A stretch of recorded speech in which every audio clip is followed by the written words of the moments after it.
Hi hello నమస్తే welcome to Priya టాల్క్స్. అందరూ బాగున్నారా అండి? అందరూ బాగుండాలి, అందులో మనం ఉండాలి. ఈరోజు మన వీడియో మంచి ఆరోగ్యకరమైన ఒక కూర చెప్తానండి. శనగపిండి కూర అందరికీ తెలిసే ఉంటుంది. కూర చాలా అంటే చాలా మంచిదండి. నడుము నొప్పులు అవి అస్సలు రావు. మా నాన్నమ్మ గారు అయితే నాకు పురటాలప్పుడు నా 2 డెలివరీలకు కూడా ఆ కూరని నాతో బాగా తినిపించారండి.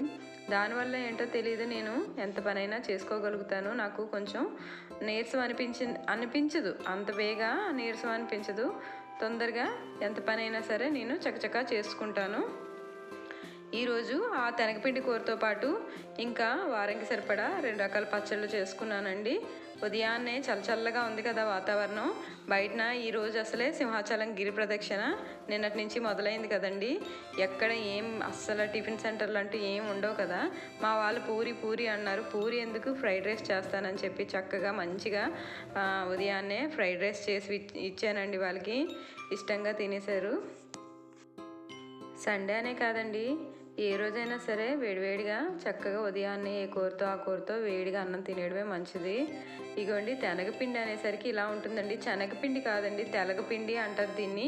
ఇది నువ్వులతో తయారు చేస్తారు కదండి. నువ్వుల నూనె నుంచి వచ్చిందనమాట. నువ్వుల నుంచి వస్తుంది. నువ్వులు మనం గానుగ పట్టించుకుంటే గానుగ దగ్గర అది దొరుకుతుంది అనమాట, మిల్లు దగ్గర. ఇది 2 రకాలుగా కూడా అంటే చాలా విధాలుగా వండుకోవచ్చు. నేనైతే నాకు ముక్కలుగా ఇష్టం అండి, అందువల్ల నేను ఇలా ముక్కలు చేసుకుంటున్నాను. లేదంటే లైట్గా జస్ట్ మిక్సీ పడితే చాలండి. ఒక్క తిప్పితే చక్కగా గుండ అయిపోద్ది, మరీ మెత్తగా కాకుండా. ఈలోపు చారు పెట్టానండి, ఒక పక్క రైస్ అవుతుంది. ఇదిగోండి, ఎసరు పెట్టుకున్నాను. తెలగపిండి కూరకి ఎసరు పెట్టుకొని అందులో 1 స్పూను పసుపు, 1 స్పూను సాల్టు, ఒక 4 పచ్చిమిరపకాయలు, ఉల్లిపాయలు, అలానే 4 వెల్లుల్లిపాయలు, 1 ఉల్లిపాయ చిన్న ముక్కలుగా కట్ చేసి వేసుకున్నానండి. అది ఎసరు మరగాలి. ఆ మరిగిన తర్వాత మనం ఏవైతే ముక్కలుగా కట్ చేసుకున్నామో విరుపుకున్నాను నేను. కటింగ్ కూడా కాదు, జస్ట్ పెద్ద ముక్కల్ని 2 ముక్కలుగా చిన్న ముక్కలుగా చేసుకున్నాను. అవి ఉడకనివ్వాలండి బాగా. సిమ్లో పెట్టుకొని స్టవ్ అనేది లో ఫ్లేమ్లో పెట్టుకొని ఉడకనివ్వాలి. ఉడికిన తర్వాత పోపు తీసుకున్నానండి. దీనికి మసాలాలు అవి ఏం అవసరం లేదండి, అలా కూడా వండుకోవచ్చు, అది వేరే విధంగా వండుకోవచ్చు. ఇలా బాగా ఉడకనివ్వాలండి. ఉడికిన తర్వాత దాంట్లో ఉన్న అంత స్మెల్ అది పోతుంది. ఫ్రెష్గా వచ్చిందండి నాకు, బాగా ఇదైంది. మా ఎదురింటి ఆంటీ తెచ్చి ఇచ్చారనమాట. నాకు తెలీదు, ఇది సూపర్ మార్కెట్లో వాటిలో దొరుకుతుంది. ఎక్కడ దొరకట్లేదు. నేను 2-3 కొట్ల దగ్గర అడిగాను కానీ నాకు దొరకలేదు. ఆ ఆంటీతో మాటల సందర్భంలో, ఎందుకమ్మా పలానా దగ్గర ఉంటుంది, నేను తెచ్చి పెడతానులా అన్నారు. కేజీ 60 రూపాయలు అంటండి. చాలా అంటే చాలా రోజులు వస్తుంది. ఒక కప్పుడు వండుకుంటే చాలండి.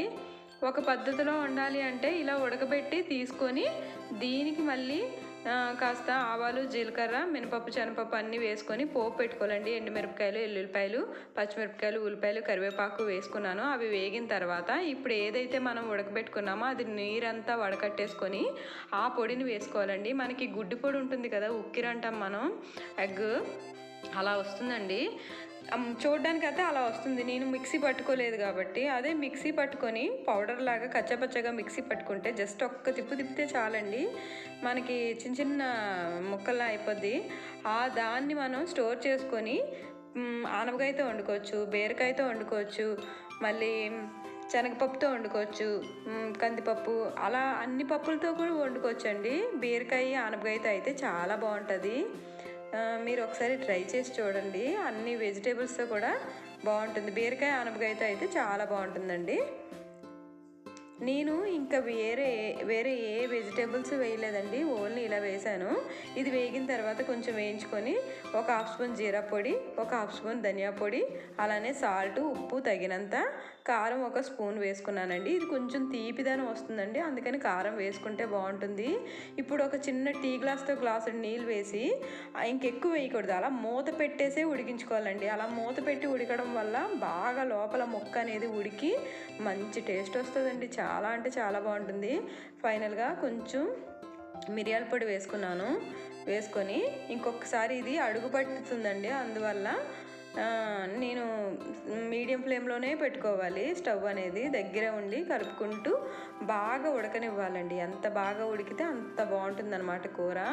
ఒకసారి సాల్ట్ అనేది సరిపోయిందా, కారం అనేది సరిపోయిందా లేదా చూసుకొని ఇంకొకసారి చూసుకొని జస్ట్ చిన్న అల్లం ముక్క, ఒక 4 వెల్లుల్లిపాయలు చెదుగొట్టి వేసి లాస్ట్లో ఫైనల్గా కొంచెం కొత్తిమీర వేసి బాగా కలిపి మూత పెట్టేశానండి. మళ్ళీ తినేప్పుడు ఇంకొకసారి వేడి చేస్తే అందులో ఉన్న తేమంతా పోయి కూర అంతా పొడి పొడిగా వచ్చేస్తుందండి. ఈలోపు వేరే ఇంకా చారు మరిగింది, చారు అయిపోయింది, అన్నం కూడా అయిపోయింది. చక్కగా చారు అయితే మాత్రం ఇవాళ భలే టేస్ట్గా వచ్చిందండి. ఇంకా మా వారు నా కోసం అనేసి ఈ గోంగూర పచ్చడి తెచ్చారు, అలాగే మష్రూమ్ తెచ్చారు. మష్రూమ్ వండమన్నారు. ఇంకా అన్ని పెద్ద పెద్ద ముక్కలు కట్ చేసుకున్నానండి. మష్రూమ్కి ఒక క్యాప్సికమ్, ఒక 2 బంగాళదుంపలు, మష్రూము, అది కూర అయిపోయింది. ఇంక ఇది కూరకు ఇది తెలగపిండి కూర చూడండి ఎంత పొడి పొడిగా వచ్చిందో.